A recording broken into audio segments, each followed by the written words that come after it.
लीजिए दोस्तों, बीच वोटिंग बिहार चुनाव में नया रिकॉर्ड, करोड़ों का चुनावी हवाबाजी, नेताओं ने पानी की तरह बहा दिए पैसे, लोगों के विकास परियोजनाएं अधूरी, वादे अधूरे, लेकिन नेताओं के शौक, अपनी रैलियां, सब कुछ आपको बताएंगे। आप लास्ट तक बने रहिए। द राजनीति बिहार का विशेष सेगमेंट देख रहे हैं, मैं हूं आपके साथ यासूर रजा। दोस्तों, बिहार में चुनावी संग्राम तो थम चुका है और आज चुनावी शोर भी थम ही जाएगा। दूसरा चरण जारी है और 3 बजे तक के जो आंकड़े बता रहे हैं कि लोगों में उत्साह कितना है। 60% के आसपास मतदान हो चुका है। अभी तक के इतिहास का ये सबसे बड़ा ये आंकड़ा है, ये सबसे ज़्यादा मतदान प्रतिशत है अभी तक। हालांकि अभी भी 2 घंटे से ज़्यादा का समय बचा है। और अब इस बीच एक चर्चा सबसे ज़्यादा हो रही है, वो ना मुद्दों की हो रही है, ना घोषणा पत्र की हो रही है नेताओं के आने जाने की, हो रही है नेताओं के उड़ान की, हो रही है हेलीकॉप्टरों के आवागमन की। जी हाँ दोस्तों, इस बार बिहार के आसमान में सियासी रैलियों के हेलीकॉप्टर ऐसे गूंजे मानो चुनाव नहीं, कोई एयर शो चल रहा हो। बिहार जैसे गरीब राज्य में ऐसे चुनाव प्रचार में पैसे नेताओं ने उड़ा दिए। अगर ये गांवों में लगाए जाते, लोगों के विकास के लिए लगाए जाते, लेकिन नेताओं को तो अपने शौक पूरे करने हैं। एक दिन में यहाँ से वहाँ से वहाँ दौड़ भाग करनी है।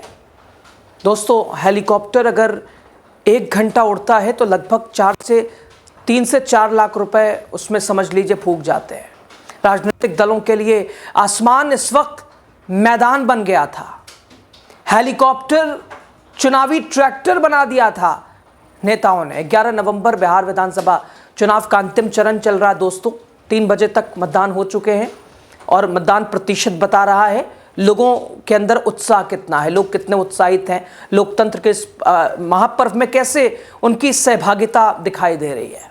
इसके साथ ही बीच मतदान एक ऐसा खुलासा हुआ है, बीच मतदान वो राज खुले हैं जिससे आप देख के आपके होश उड़ जाएंगे दोस्तों।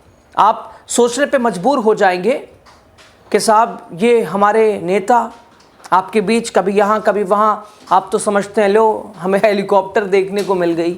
किसके पैसे हैं ये, कहाँ से आते हैं ये पैसे? नेताओं की जेब से आते होंगे ना। अगर आप ऐसा सोच रहे हैं तो गलत, ये आपके पैसे हैं, ये आपके टैक्स के पैसे हैं। दोस्तों, बिहार में तो हवाई युद्ध अब खत्म हो चुका है। अब तो फैसला जनता के हाथ में है। 14 नवंबर जनता तय करेगी कौन कितना उड़ा और जनता किसे उड़ाएगी और किसे बिठाएगी।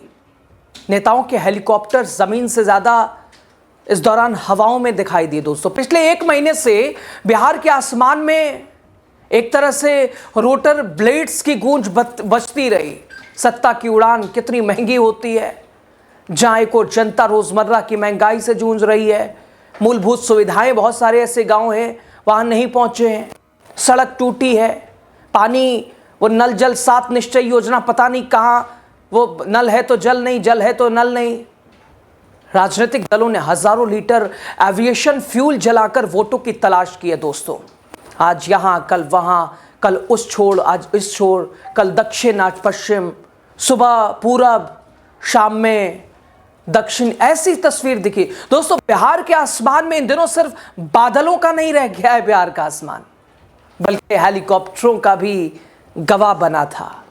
बीते कुछ महीनों में, कुछ हफ्तों में, बीते हफ्ते की बात करें दोस्तों, पटना हवाई अड्डे से उड़ान भरते हेलीकॉप्टरों की आवाजों ने पूरे राज्य में चुनावी माहौल को तेज कर दिया था।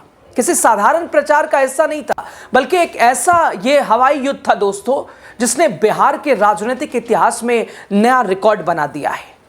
पानी की तरफ पैसे बहा दिए हैं दोस्तों। दूसरे चरण के प्रचार के खत्म होने तक करीब 450 से ज्यादा उड़ानें हुई हैं। 450 उड़ानें। चुनावी इतिहास में इतनी बड़ी संख्या में हवाई यात्राएं पहले कभी बिहार में दर्ज की नहीं गई। मीडिया रिपोर्ट्स बताते हैं महागठबंधन के सीएम उम्मीदवार ने सबसे ज्यादा चुनावी सभा की है। तेजस्वी यादव ने 121 जनसभाएं की हैं, यानी हर 1 घंटे एक रैली। और उन्होंने खुद कहा हमने हेलीकॉप्टर को तो ट्रैक्टर बना दिया। खैर वो संघर्ष की कहानी है, वो उनका जाना ज़रूरी भी था, क्योंकि 20 साल की थकी थकाई सरकार को उजागर करना था। और अगर तेजस्वी ने पैसे फूके हैं तो ठीक है, वो बिहार बदलने की एक कहानी हो सकती है। बिहार बदलने के लिए उसे कहा जा सकता है कि ठीक है आपका स्ट्रगल मान्य है, लेकिन वो जो 20 साल से सत्ता में वो क्यों फूक रहे हैं भाई? ऐसा क्या काम कर दिया कि फूके जा रहे हो? बीजेपी और एनडीए के बड़े बड़े चेहरे, प्रधानमंत्री ने 14 रैलियां ठोक दी, 14 सभाएं, अमित शाह साहब ने 33, राजनाथ सिंह ने 21, उधर नीतीश कुमार जो कि इनकी इमेज को बिहार के लिए विकास पुरुष कहा जाता है, कांग्रेस सांसद राहुल गांधी ने 14, प्रियंका गांधी वाड्रा ने 13 सभाएं की हैं। सबसे आगे यहाँ बाजी तेजस्वी यादव ने मारी, युवा के तौर पर, युवा नेतृत्व के तौर पर और बिहार के अपनाने के तौर पर, बिहार में मतदाताओं के अंदर उत्साह को देखकर। दोस्तों, धरती पर मुद्दे कम, आसमान में आवाज़ें ज़्यादा सुनाई दी थी। चुनाव प्रचार के अंतिम दिन पटना एयरपोर्ट से 21 हेलीकॉप्टर, 5 चार्टर्ड विमान उड़ान भरते नजर आए थे। और वो दिन था जब बिहार का आसमान नेताओं से ज़्यादा व्यस्त दिखा था। आसमान में नेताओं के उड़ने की ही बस तस्वीर थी। लेकिन हवाई प्रचार के इस दौर में दिलचस्प किस्से भी हुए। उप मुख्यमंत्री सम्राट चौधरी का हेलीकॉप्टर खेसारी लाल यादव की सभा में भटक गया था, और जैसे ही सम्राट चौधरी जी उतरने वाले थे, इधर आरजेडी वालों ने कर दिया खेला। उधर आते आते रह गया हेलीकॉप्टर रास्ता। जैसे बिहार भटका वैसे सम्राट का हेलीकॉप्टर भटका। जैसे बिहार को इन्होंने भटकाया वैसे हेलीकॉप्टर भी भटका। कोई नई बात नहीं है। उधर तेजू भैया जो कि फिलहाल वो भी पार्टी से भटके हैं, तेज प्रताप का हेलीकॉप्टर बीजेपी कैंप में उतर गया। मतलब सिर्फ वोटर ही नहीं बल्कि हेलीकॉप्टर भी कंफ्यूजन में नजर आए। जाहिर सी बात है, उड़ेंगे इतने तो क्या ही होगा, फुर्सत ही नहीं है। लेकिन सवाल ये भी दोस्तों कि आम जनता जनार्दन कहीं कोई पर्यटन स्थल होता है, जैसे आप उत्तराखंड ले लीजिए, बहुत सारी ऐसी जगह अब तो कुछ देर के लिए वो एक तरह से पर्यटकों के लिए, लेकिन जितनी देखरेख उसकी की जाती है, क्या इन नेताओं वाले में वैसी देखरेख की जाती है? आप क्या समझते हैं?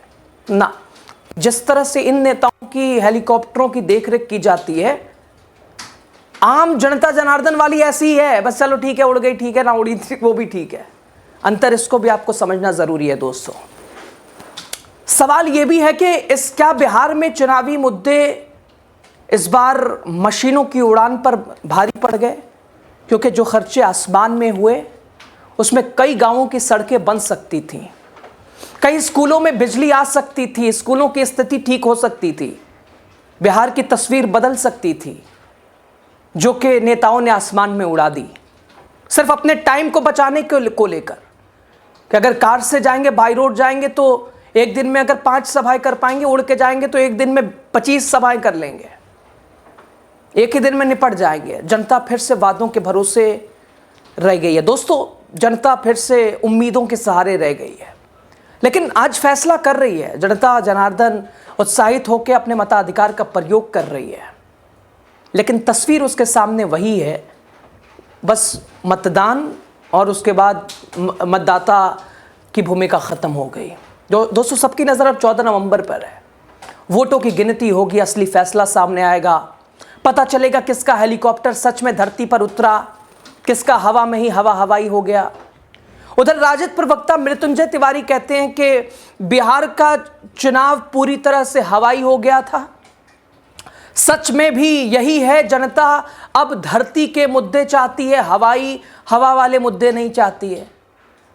जैसे बिहार में बीजेपी वालों ने हेलीकॉप्टर उड़ाई, वैसे मुद्दे और विकास भी उड़ा दिए। आरजेडी कह रही है बिहार इस बार चुनावी जंग सिर्फ धरती पर नहीं, आसमान में भी बिहार चुनाव लड़ा गया। नेताओं के हेलीकॉप्टर जितनी तेजी से उड़े उतनी ही तेजी से जनता के मन में सवाल भी उठा, क्या ये लोकतंत्र का पर्व था या हवाई प्रचार का कोई उत्सव था, कोई एक तरह से आसमानी कोई मेला था हेलीकॉप्टरों के उड़ाने का। जनता पूछ रही है हेलीकॉप्टरों की उड़ान जीतती है या जनता की जमीन? क्योंकि बिहार का वोटर अब देख रहा है कौन हवा में उड़ रहा है और कौन ज़मीन पर काम कर रहा है। लेकिन बिहार जैसे ये नेताओं द्वारा कहा जाता है गरीब राज गरीब, ये पैसे कहाँ से आए? ये उड़ाने वाले हेलीकॉप्टरों के एक के बाद एक 400-450 से ज़्यादा उड़ाने, जनसभाएं, सिर्फ अपने वक्त को, उन जनता जनार्दन का क्या ध्यान दिया गया? उन लोकतंत्र के मालिक जिसे कहते हैं, उनका कितना ध्यान इन चुनावों में दिया जाता है या दिया गया है? उनकी भूमिका क्या है? ये सोचने का विषय है दोस्तों, सोचिएगा। ये सवाल आपके बीच छोड़ के आपसे विदा होते हैं। सोचिए, कमेंट में भी हमें बताइए। खबर के ऊपर आपकी राय क्या है ये भी बताइए, दूसरों तक भी पहुंचाइए अगर खबर अच्छी लगी हो। लास्ट तक आप बने रहे, आपका शुक्रिया। वीडियो शेयर कीजिए, द राजनीति बिहार को सब्सक्राइब कीजिए आप।